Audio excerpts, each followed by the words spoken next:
have questions about. What is it with a recurve Olympic bow shooting at, say, 200 feet a second or 210 feet a second at 70 meters, which is further than the compounds bow. The compounds in World Archery shoot 50 meters, and the recurve bow shoots 70. I haven't never figured that out yet.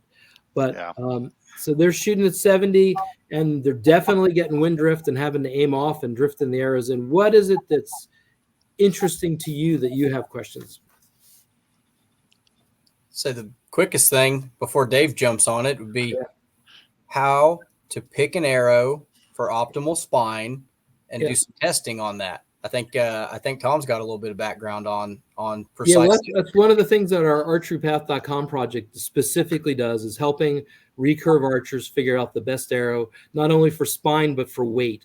Because if the weight doesn't match right, it won't work. If a lot of the carbon arrows are so light now for compounds for speed that they're too light for the recurve bow and they won't cycle right. So you got to find the right combination of weight and spine and length, especially for the clicker on a recurve bow. You want it 2.5, 3 inches in front of the plunger, and it works really good. And you want to test brace heights, and it works really good. And that's one of the things that we've done so much work with, and we do that all over the country now. We go around and do seminars to do that. But so thank you for asking that question, Neil.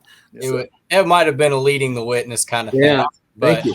I say for everybody out there, when you see these recurve arrows, they're little bitty, and they might be a lot weaker spine than your typical compound arrow.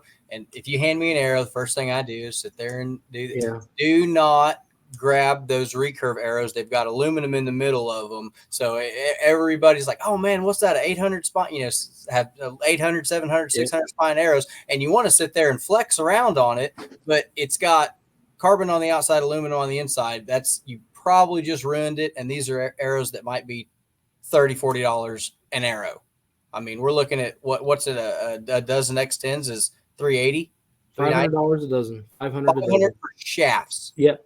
And if you're $500 for a dozen. And if you're at Olympic level, then you're using the tungsten points, and the tungsten points are $200 for a dozen points.